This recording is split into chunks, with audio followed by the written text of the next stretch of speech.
Bueno, vamos a empezar entonces de lo que es el sistema circulatorio. Si tienen alguna pregunta, me pueden detener en cualquier momento para regresar o explicamos el área un poquito más.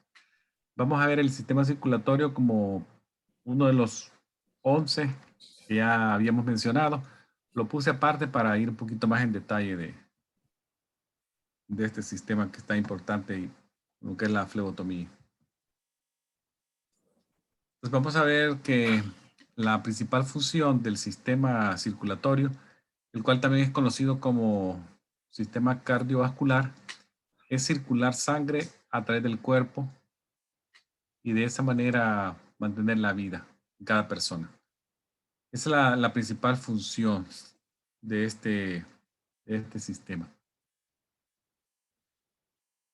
También una de sus funciones que está entrelazada en esta de lo que es la conducción de nutrientes, cuerpos, los glóbulos blancos, hormonas, tiene que ver con lo que es el balance de algunas funciones, el mantener el balance interno. Esto se conoce como homeostasis y homeostasis lo podemos decir que si tuviéramos una balanza, pusiéramos una tabla acá, así, el hecho de poner un peso a este lado y un peso acá. Esta balanza, mantenerla así en el punto medio es lo que es la función de la homeostasis. Entonces, cualquier cambio, ya sea para arriba o para abajo, es un cambio en la homeostasis. Entonces, el sistema cardiovascular tiene un componente importante en lo que es la homeostasis. Entre ellas está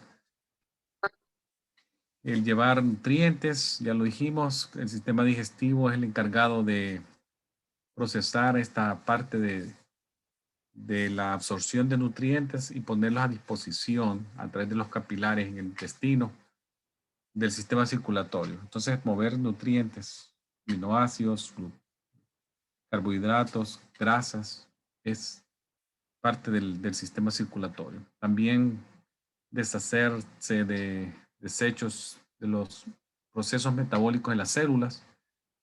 Puede ser el CO2, que lo hace a través del sistema circulatorio y luego a través del respiratorio. Y lo que son las partes de urea, ácido úrico y todo eso, lo hace a través del sistema de excreción usando el urinario. Luego el mover también señales químicas en forma de hormonas, también es parte del sistema circulatorio. Muchas hormonas se mueven en el cuerpo y tienen que hacer su función en lugares distantes de donde son excretados de las glándulas.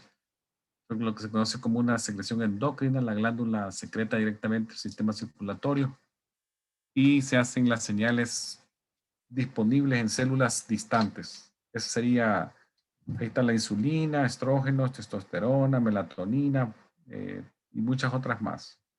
Las hormonas paratiroideas y tiroideas son algunas otras. Luego tenemos también lo que es la función de regulación de temperatura. Aquí la regulación de temperatura podría ser que el cuerpo quiera deshacerse de temperatura.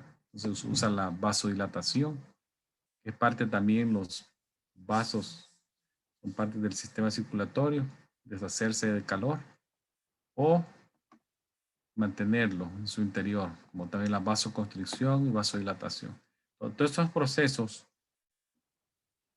trabajando al mismo tiempo es lo que hace que la homeostasis o el balance del cuerpo se mantenga en valores ya preestablecidos para cada set. Y tenemos temperatura, respiración y muchos otros más. Por ejemplo, balances de componentes como glucosa, electrolitos en la sangre, todo eso tiene que tener un balance ya preestablecido y mantenerlos en ese balance es parte de lo que es la homeostasis.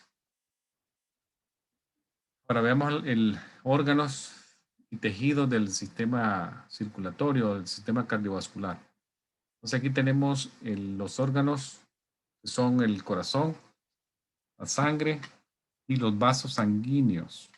Ahí están las arterias y las venas. Esos son los que componen el sistema circulatorio, sistema cardiovascular.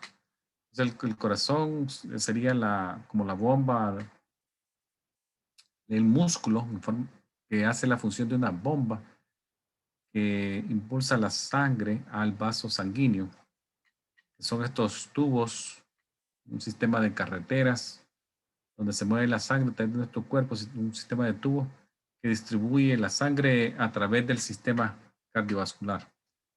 Hablemos un poquito más de lo que es el corazón. Dijimos que es una bomba muscular. Entonces, esta bomba, ya le voy a poner unos dibujos, unos diagramas. Básicamente podemos decir que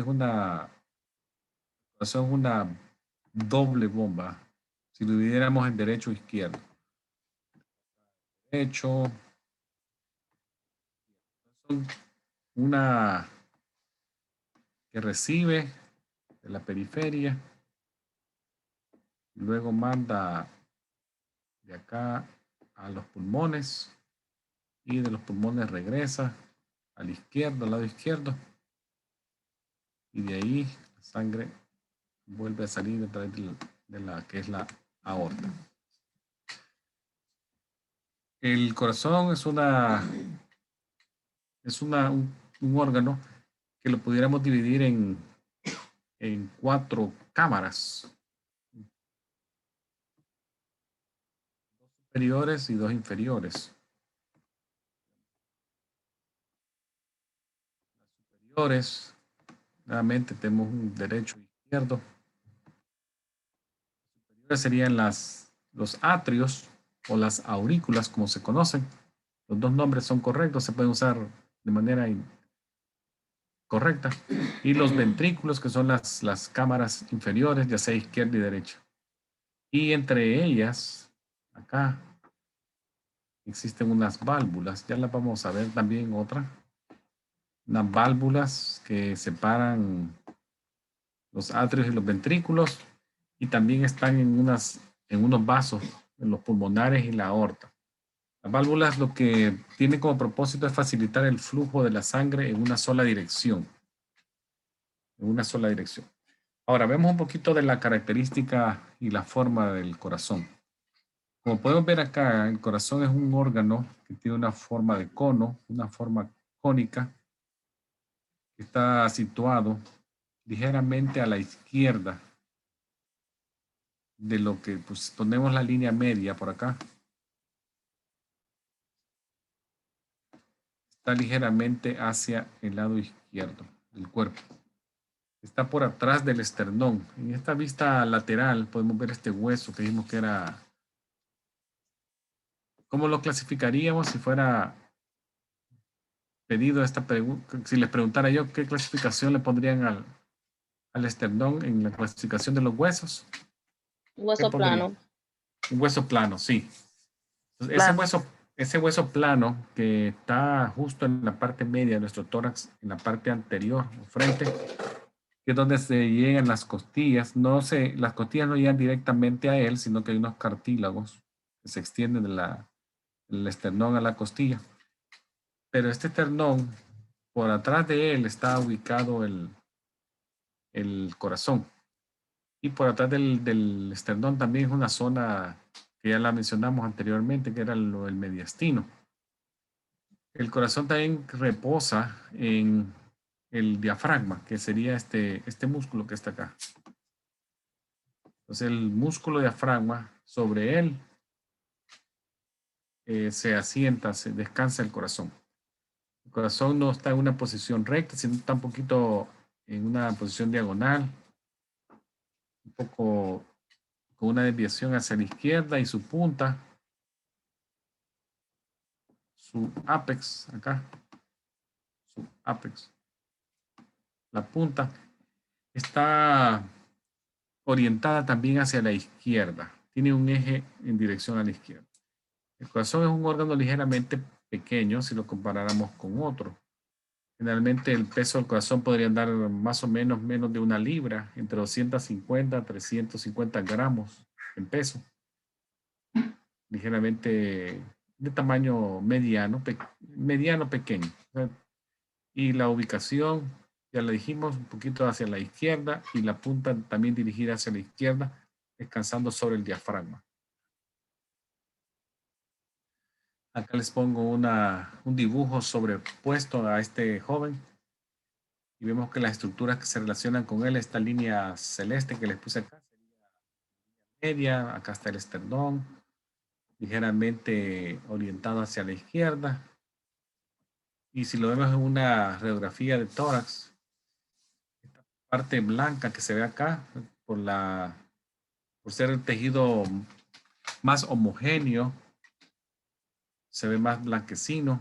El gas acá, el pulmón es menos denso y se ve un poquito más como negrito, grisáceo. Entonces esta imagen que vemos acá es lo que se conoce como la silueta cardíaca. En inglés le dicen la sombra, cardiac shadow. Una sombra que se puede ubicar bien fácilmente. Es un poquito más blanco. Si lo hiciéramos acá, vemos que lo que habíamos dicho, que la más está ubicada hacia el lado izquierdo, con la punta dirigida también hacia el lado izquierdo, en dirección de la línea que viene acá, clavicular media. Entonces está ubicado en una zona del mediastino, en la cavidad pericárdica, entre los dos pulmones. O sea, es una radiografía de tórax donde se ve muy bien el corazón.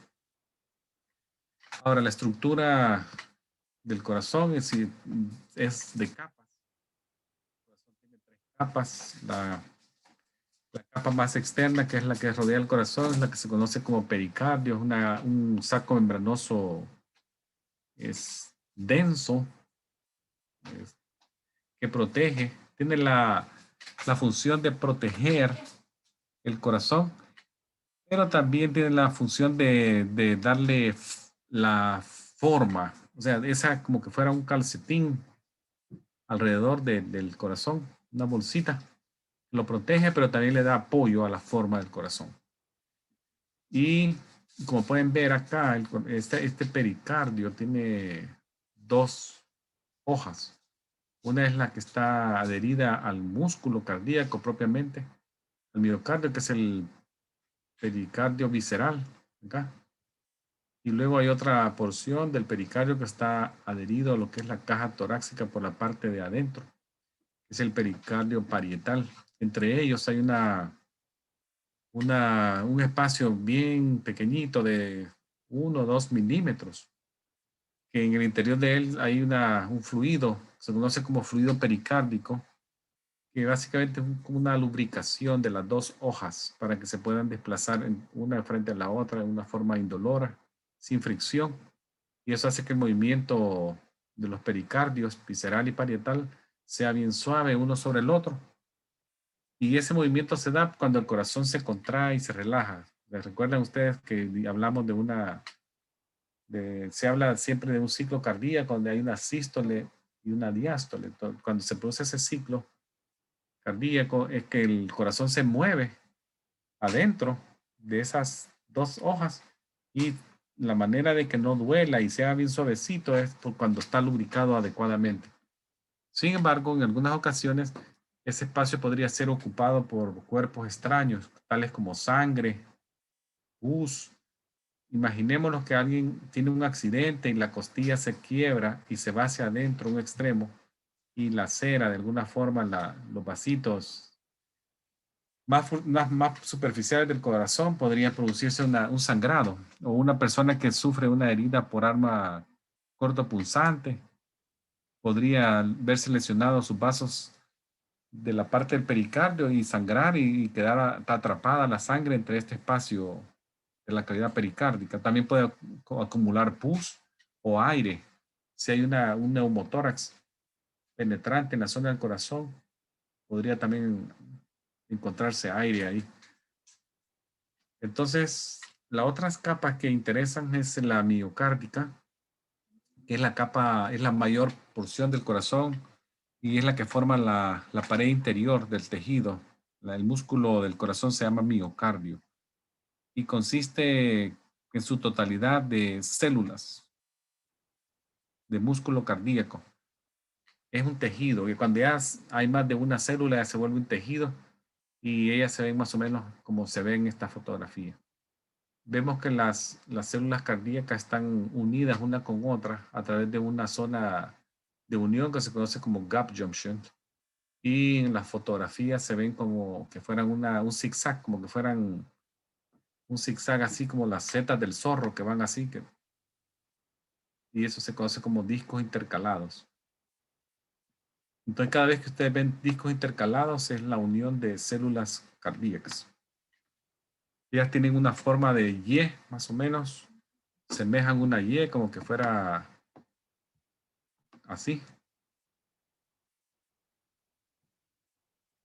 Una Y es la célula cardíaca y en cada extremo se une a otras células, a células vecinas. Entonces, estas fibras se unen de una manera bien fuerte con fibras vecinas y es ahí como se forman los discos intercalados. Entonces, eso permite que las contracciones cardíacas del corazón sean simultáneas, sean al mismo tiempo, en forma, a medida que el impulso va moviéndose a lo largo del corazón, las células se van pasando el estímulo unas con otras a través de estas uniones intercaladas, gap junction, y se hace una contracción de manera subsecuente.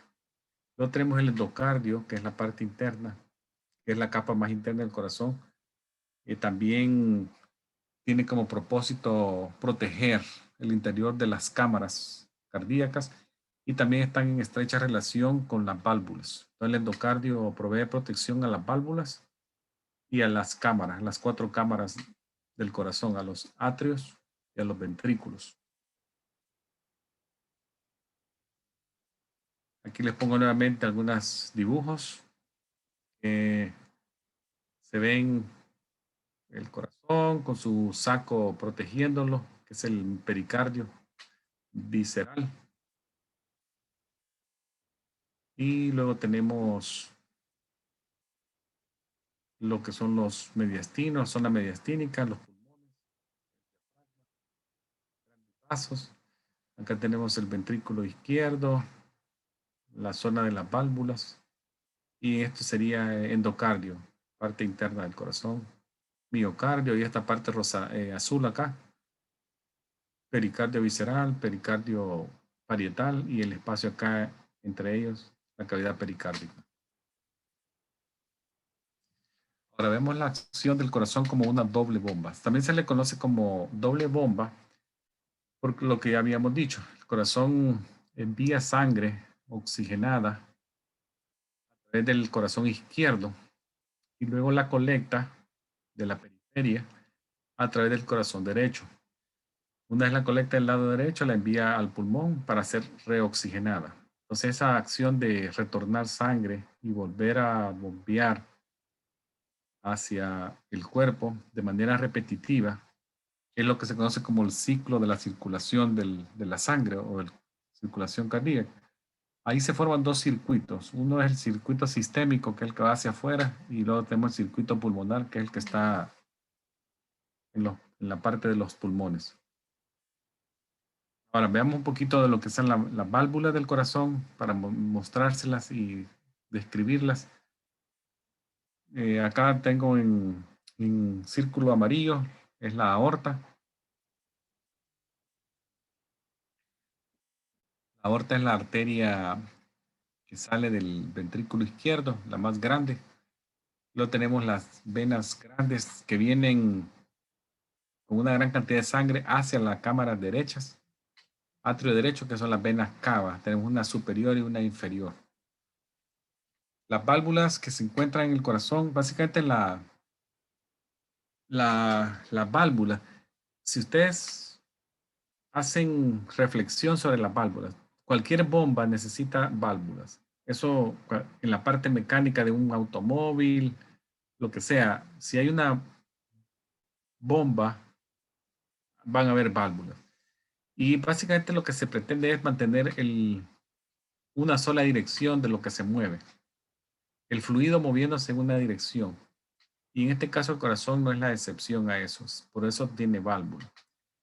Entonces el corazón tiene dos tipos de válvulas que guardan la unidirección de la sangre, moviéndose en la dirección correcta. Entonces las válvulas que se encuentran entre el atrio y el ventrículo, que acá las tenemos del lado derecho, del lado izquierdo, se conocen como atrioventriculares, atrio-ventrículo. También se les conoce como válvulas cúspidas. Y tenemos como nombres propios, a la del lado derecho es la tricuspidia y la del lado izquierdo es la válvula mitral. Luego tenemos otras válvulas que se ubican en grandes vasos que dejan o salen de los ventrículos. Del lado derecho tenemos las válvulas pulmonares y del lado izquierdo la válvula aórtica. Estas válvulas se les conoce como semilunares, las, las de los grandes vasos. Acá las volvemos a ver.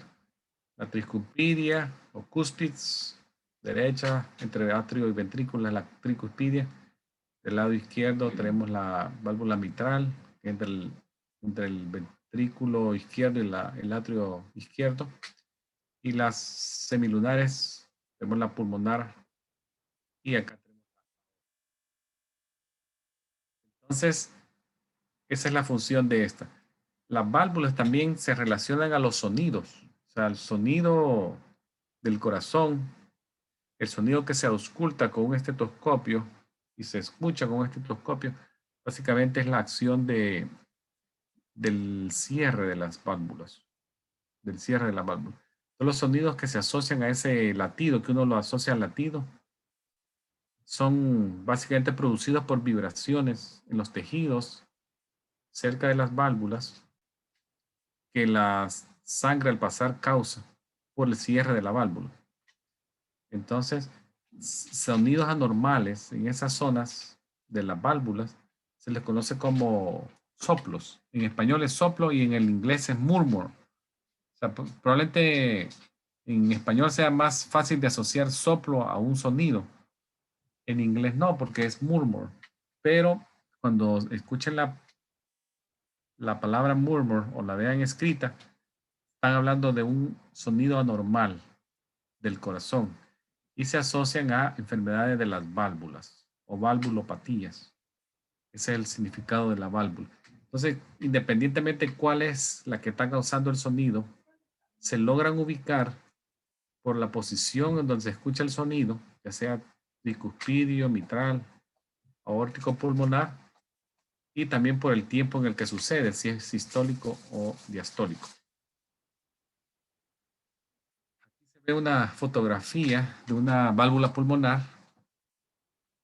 en el cual ven ustedes que cuando es sana, la válvula se cierra de manera hermética, no deja pasar nada. O sea, se cerró, no hay reflujo.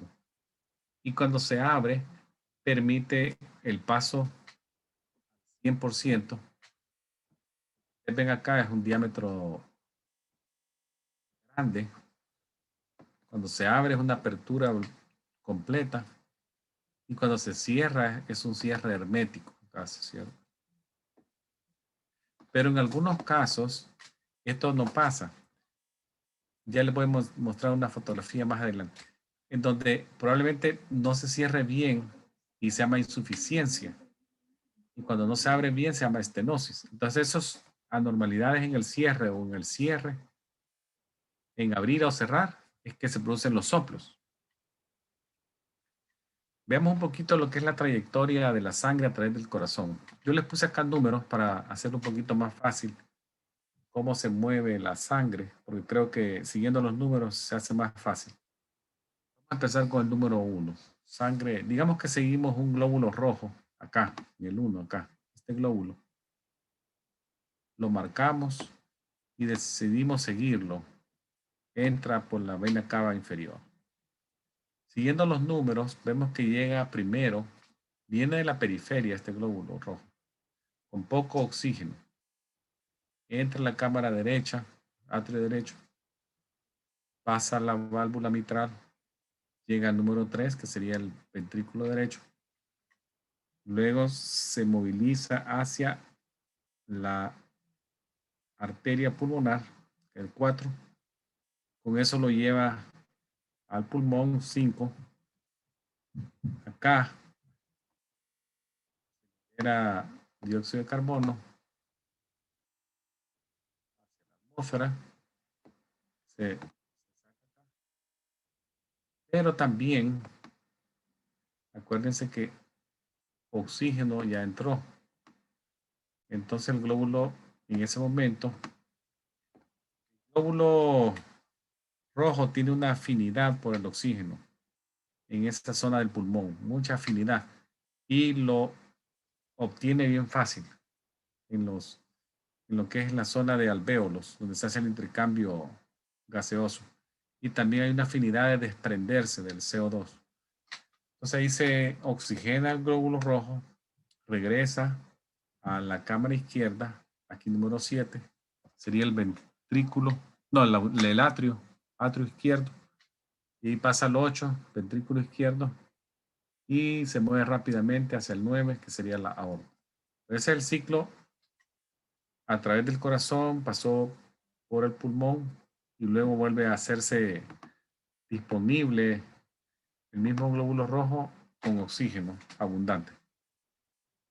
Ahora, veamos qué hace el corazón para también oxigenarse él. A través en los ciclos cardíacos, ¿cómo se oxigena el corazón? Entonces, el, el corazón se oxigena a través de un abastecimiento de sangre, a través de unas arterias que se llaman coronarias. El miocardio del corazón, por ser un músculo que nunca se detiene, que trabaja de manera constante, necesita un aporte de oxígeno también constante, no se puede detener. Y no solo oxígeno, también nutrientes para que la célula trabaje. Por esta razón, el músculo cardíaco tiene una gran red muy extensa de vasos, ya sean arterias y capilares, y luego retorno también venoso de lo que se desprende del dióxido de carbono y metabolitos de desecho, que tienen que removerse de material de desecho. Entonces, la arteria coronaria izquierda y derecha tienen ramas en el corazón. O sea, esos son los troncos principales. Tenemos troncos principales de izquierda y troncos principales de derecha. Cada una de ellas se ramifica y a medida se ramifica hace diferentes como ramificaciones más pequeñas que hacen que se cubra todo el corazón anterior y posterior. O sea, la irrigación es bien extensa y completa.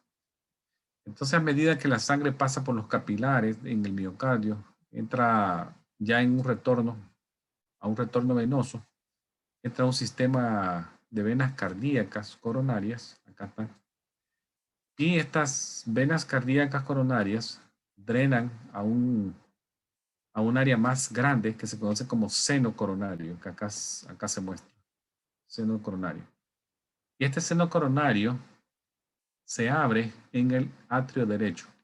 Sería más o menos acá, en el atrio derecho, pero por la parte de atrás.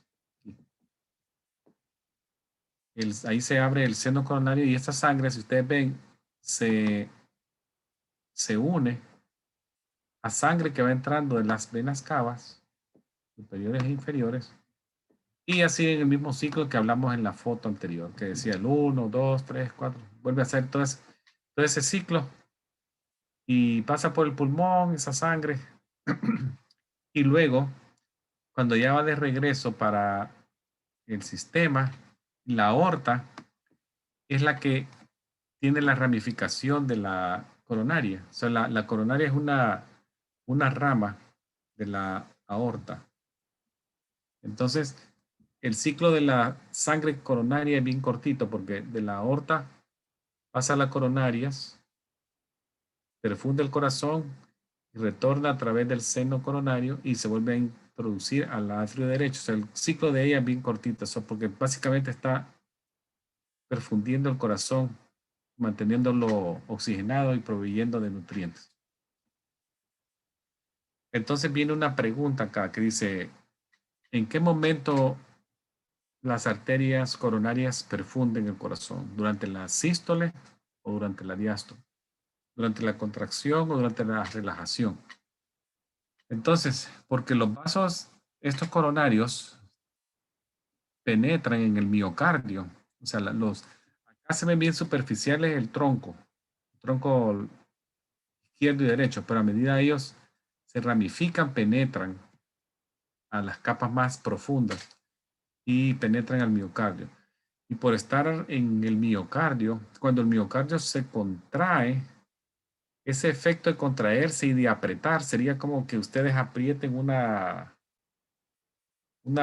pelota de tenis. Cuando la aprietan, ese miocardio que aprieta comprime a las ramificaciones de las coronarias y eso previene la perfusión durante la sístole, porque está todo bien apretado. Cuando el corazón se relaja, es que se produce la perfusión. Y es ahí pues que la perfusión del gas coronario se realiza en la diástole. Durante la relajación es que la sangre logra moverse por el miocardio y perfundir el músculo cardíaco, no durante la sístole, durante la diástole. Ahora vemos un poquito ahora de lo que son los otros componentes del sistema cardiovascular. Son las arterias y las venas.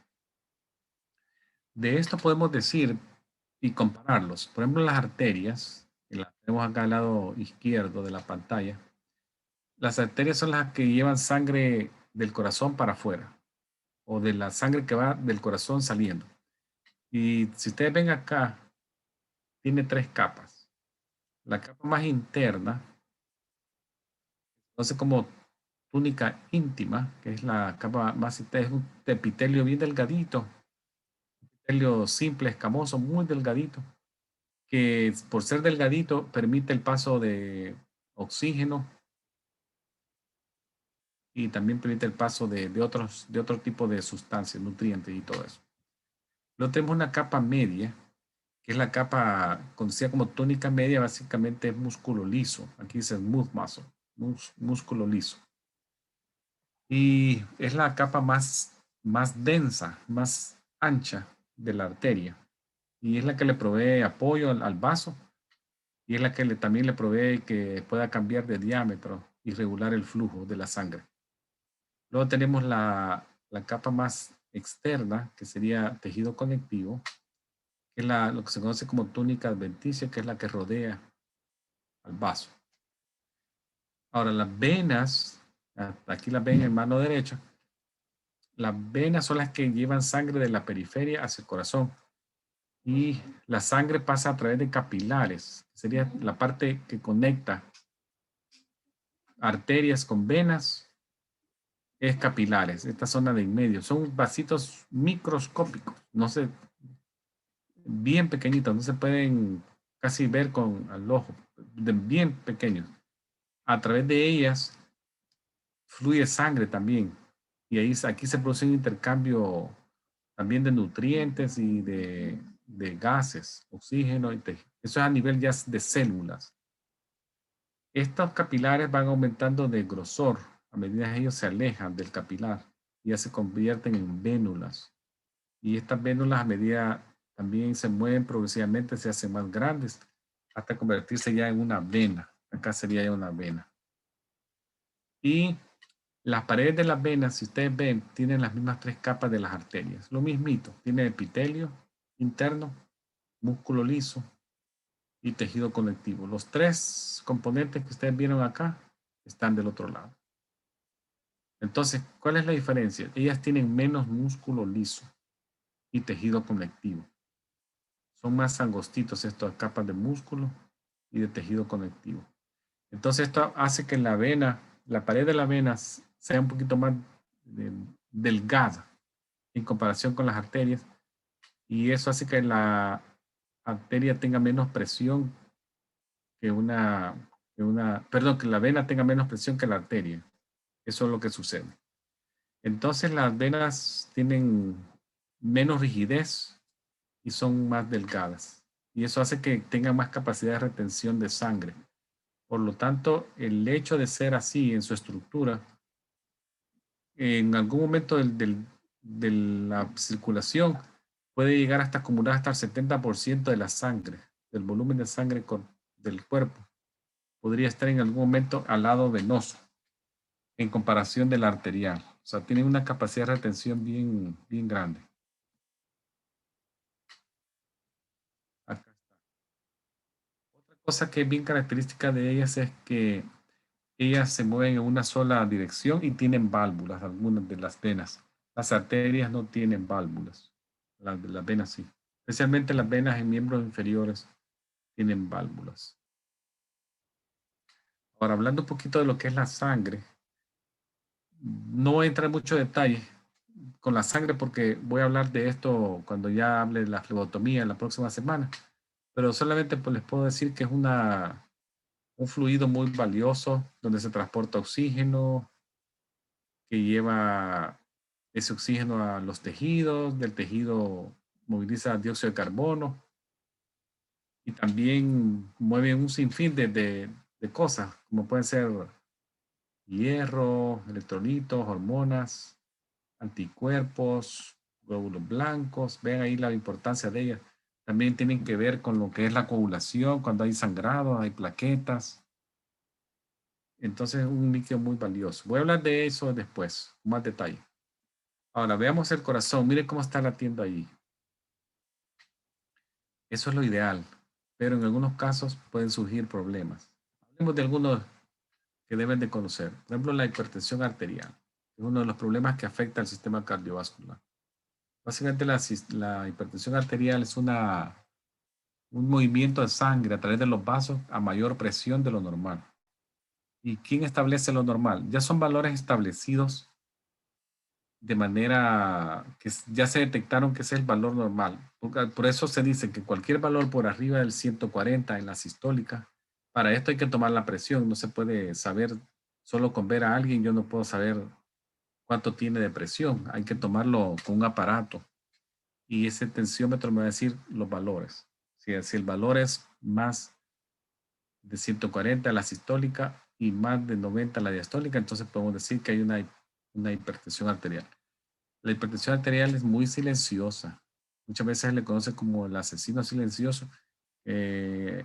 No da muchos síntomas, muchos signos, y puede ser que cuando la persona se dé cuenta que la tiene es cuando le sufre un derrame, un stroke, una falla renal o un ataque al corazón. Entonces hay que siempre estarse tomando la presión de manera rutinaria. Aquí les pongo unos valores. El valor ideal está en verde, 140, 80. Muy bajo también no es bueno, puede ser una hipotensión. Y ya existen ahora valores de prehipertensión que pueden ir arriba de 120 y menos de 140 en este lapso en amarillo. Y luego tenemos la parte roja que sería la presión alta. Miren este valor que se ve acá, 103, 114 con un pulso 80.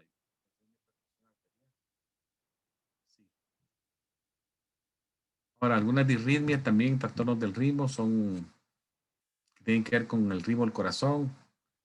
Podemos tener que vaya muy rápido, taquicardia, latidos arriba de 100 por minuto, bradicardia muy lento, abajo de 60 por minuto.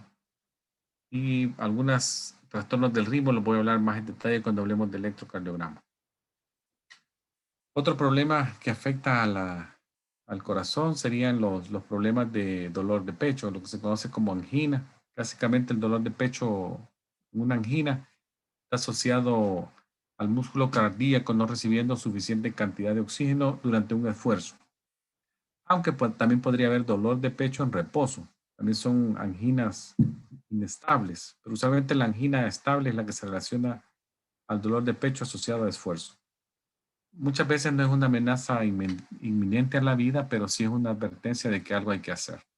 Entonces muchas veces está asociado al comienzo de una disminución en el calibre de las arterias coronarias. Se vuelven se vuelven más angostas a consecuencia de acumulación probablemente de placas de grasa ateromatosas acá. Eso se logra ver cuando se hace una angiografía, que los cardiólogos intervencionistas logran cateterizar las coronarias y poner material de contraste adentro y logran dilucidar puntos de estrechez y corregirlo a través de colocación de stents. Si no se hace nada, puede llegar a la inminente falla del corazón a través de un infarto.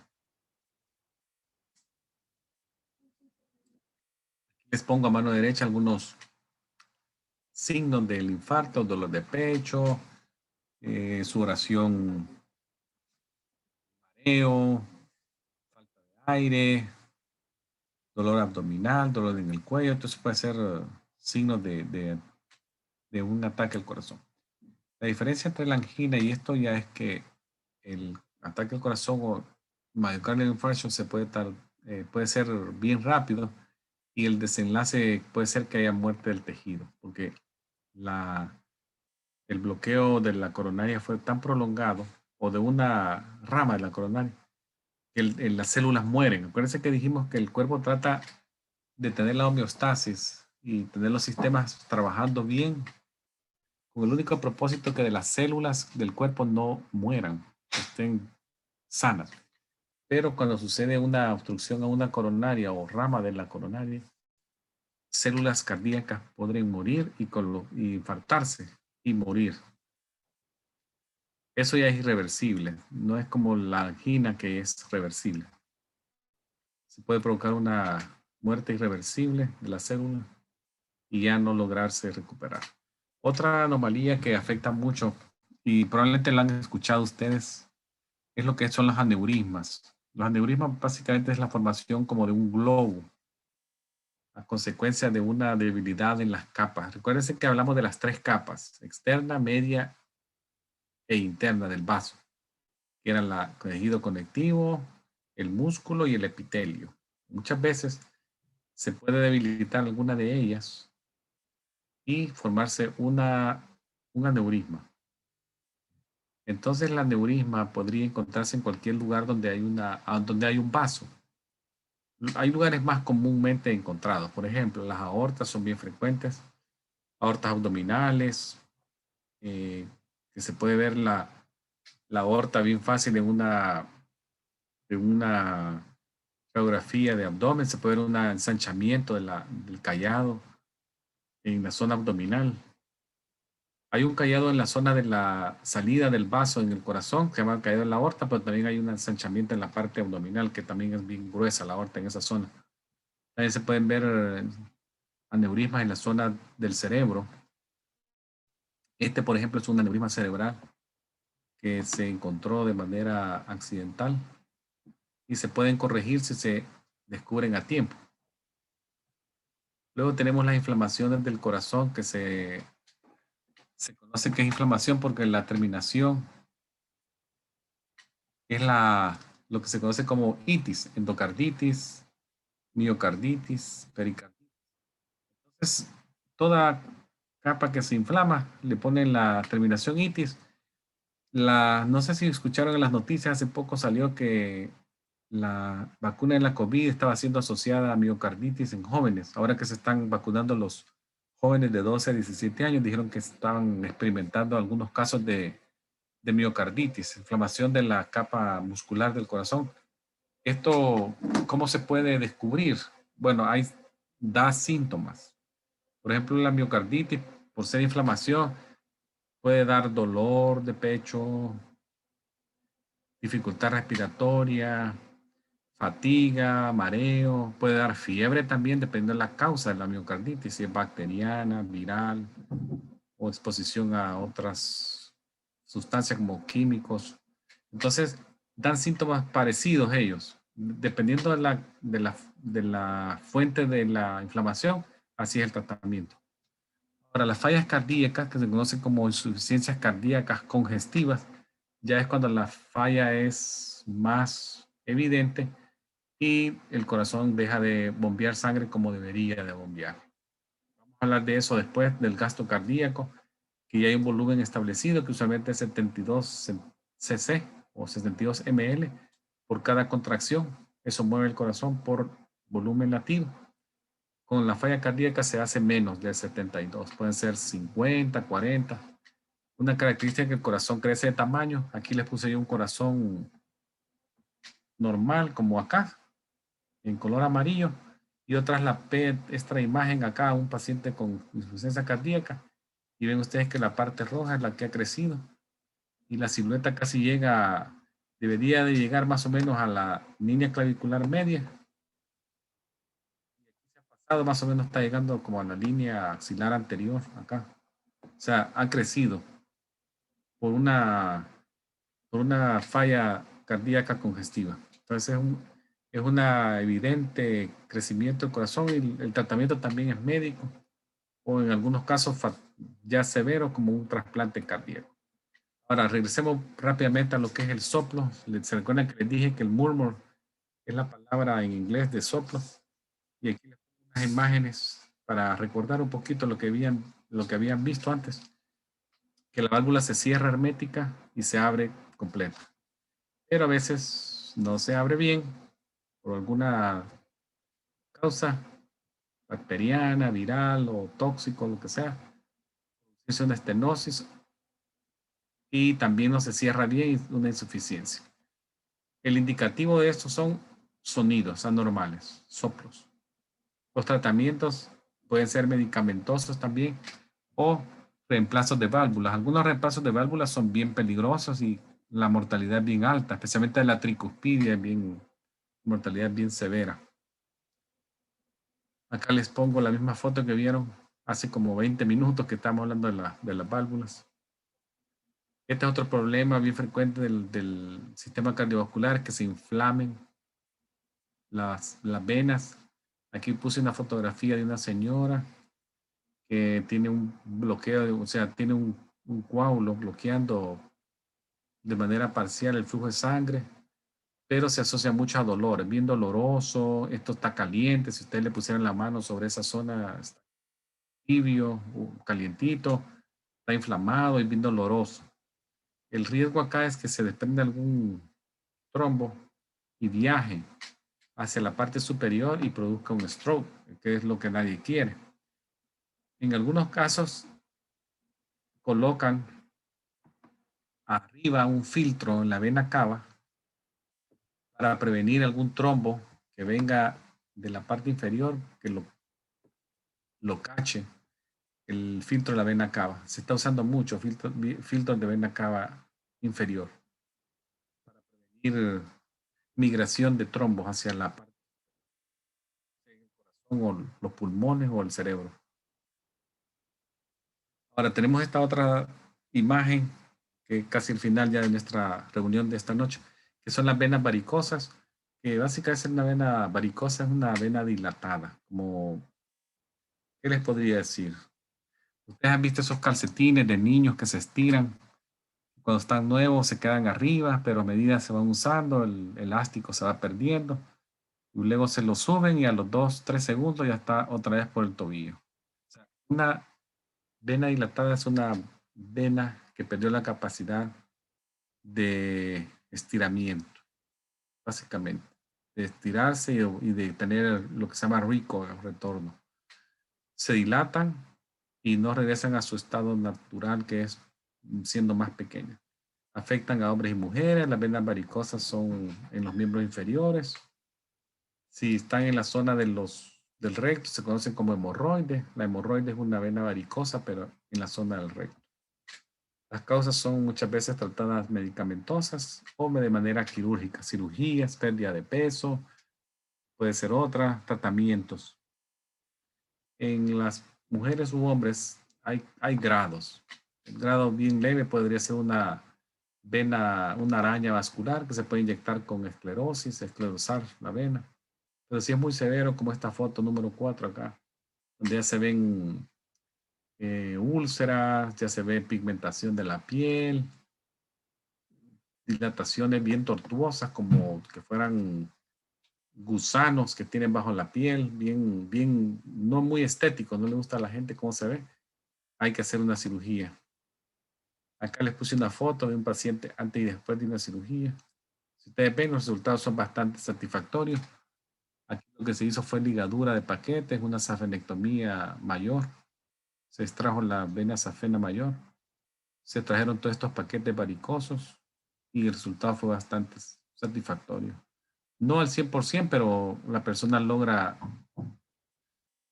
quitar bastante presión en la parte estética porque se logra quitar todo el paquete dilatado acá. Bueno, entonces acá terminaría esta noche. Muy bien. ¿Tiene alguna pregunta? Sí, claro, muchas gracias, profesor.